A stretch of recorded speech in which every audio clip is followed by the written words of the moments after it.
Mm, mm,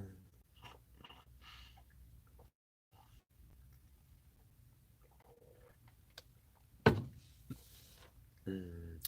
Guess who's back in the house? Here's click clacking about. Fine, fresh, feminine, fine. So I hope that you guys are having a lovely day. I'm going to do a sped up review of AJ and the Queen episode 3 because I have to review an event very soon. So this is a sped up review. Um, this episode is titled Columbus, and the overall theme are acceptance, self image, and this is a made up word, but multi-dimensionality. I'll explain that in a little while. Um, so at the beginning of the episode, there is a fender bender where Ruby hits another driver who's exiting the diner, where she and Damien both see each other. And she's quickly trying to leave as another driver is trying to exit the diner spot. Because of this, they get into an accident. And so um, Ruby, because of this accident, she has to take the trailer to a mechanic. And we learned that the mechanic's wife used to be somewhat of like a centerfold model or someone who would pose for these kind of like very suggestive and sexy photos. It looks like it's for either a calendar or actually for the mechanic shop. And because she's a was a bustier woman, she would enter wet t-shirt contest at like this local bar and would often win. And so and this was like it looks like during kind of like the 80s and the early 2000s. And so we learned that she has experienced breast cancer, and because of that, she had to have a double mastectomy. And AJ wants to make her feel um, more like she used to. And so she wife one of Ruby's breastplates. And the wife says, I love myself as I am now. And so I don't miss them, the breasts, at all. And so that was a powerful statement about self image. And when you look in the mirror, how do you feel about yourself? Do you feel confident? Do you love yourself? And I actually really love this. This is the storyline that we've seen um, so far in this particular season, and I loved it because it could be something that kind of like you could miss if you don't think about it, because it was so subtle and it happened so quickly that I had to really think about it. And I really appreciated that. And because of this, I actually wanted to see who were the writers for this particular episode. And I didn't realize that RuPaul actually wrote um, most of the scripts for this. And so RuPaul is not only the executive producer, but also the head writer for this entire season. And so kudos to RuPaul and also the other creator of the series, Michael Patrick King. And also another writing credit goes to Johnny Marchenko. And I wanted to see who the writer was because I felt like this was really about Michelle Visage, and she experienced breast cancer sometime during I think season 10. It was either season 10 or season 11, and she she had complications due to her breast implant, had to have them removed. And so I really love that RuPaul took something from his life that he experienced with his best friend and applied it to the story, and it was a terrific job. Um, and so, in terms of acceptance, Ruby Red has accepted herself as a gay man who is a theme impersonator and has mastered the illusion that goes into drag artistry. And because of that, and he needs, she, Ruby Red, needs money to pay for the repairs to the trailer, decides to enter this same wet t-shirt contest that the mechanic wife would enter. And so it was kind of like watching this was like, oh my goodness, is she setting herself up to experience harassment and brutality? And AJ says the same thing, and AJ actually like follows her to this bar for this contest like as a way to kind of like moral support slash protection if need be. And so Ruby enters and is doing extremely well and is actually doing a performance and gets a little too excited and her breastplate falls off into this like inflatable pool. And so the mechanic's wife is in the audience and she starts clapping. And because she's clapping, everyone else claps, and she is the winner of the contest. And she wins $1,000 to help pay for the repairs to the trailer.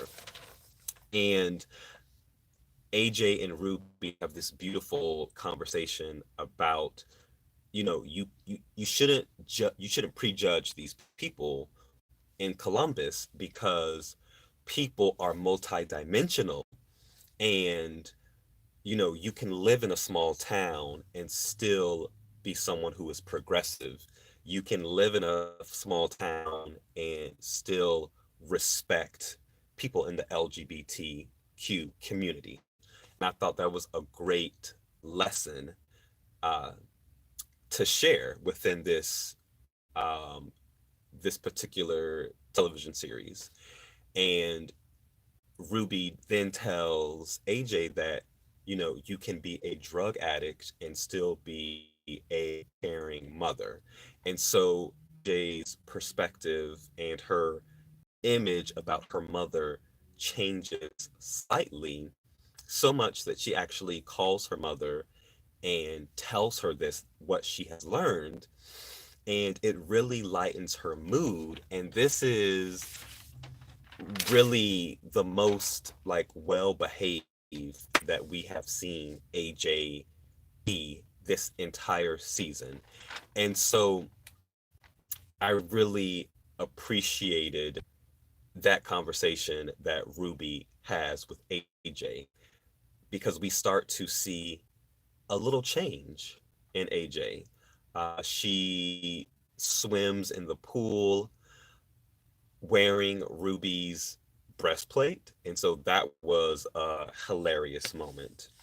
And so because the trailer has been repaired, they drive to Columbus and Ruby gets ready. She looks incredible in this fire red wig and this really cool, like Bob Mackie-esque flame dress.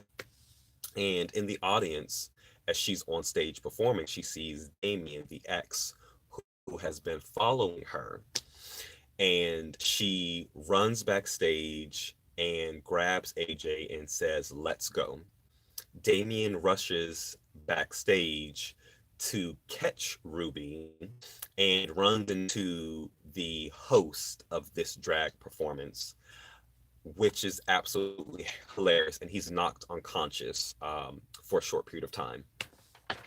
And so this particular episode felt kind of like lighter in content because there are two performances.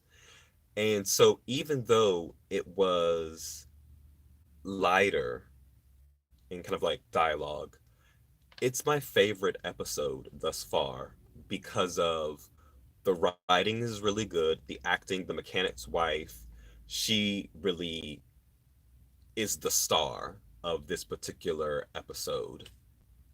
And so I'm actually excited to start watching episode 4. I know I've been slow to watch these episodes. A lot of people have just like binge watched it and watched it completely, but I haven't really had the time to do that. But episode 3, Columbus, is my favorite episode thus far. So we have two cameos in this particular episode. James Mansfield, who is basically playing James Mansfield, and hilariously, by the way, she has few lines, but they're so good, so comical. And then we have the first non-drag race queen, Frida. What's her name? Her name is, um, oh my gosh, her name is Kay Sadia. I almost called her Frida Lay, but that's um, Kay Sadia is part of Chico's Angels, which is a group of actors who play off of Chico's Angels. But Chico's Angels, the TV series from 76 to 81, and I think they started kind of like in the 90s, three different actors who I believe are all of Mexican descent. And Quesadilla in her character is Miss Tia. What is she? Miss Tijuana Natural Springs Water, which is hilarious. Um, and so Chico's Angels, if you can imagine Charlie's Angels, if English was their second language, and they were extremely promiscuous. That's what Chico's Angels is, and they're hilarious. I've seen them host a number of different events, and I'm always in stitches on the floor laughing. They're incredible. And so it was really great to see a non drag race girl featured on the show. And she actually has more lines than James Manfield. So I really appreciated that. Um, And so I would love for all of you that have watched episode 3, I would love your thoughts.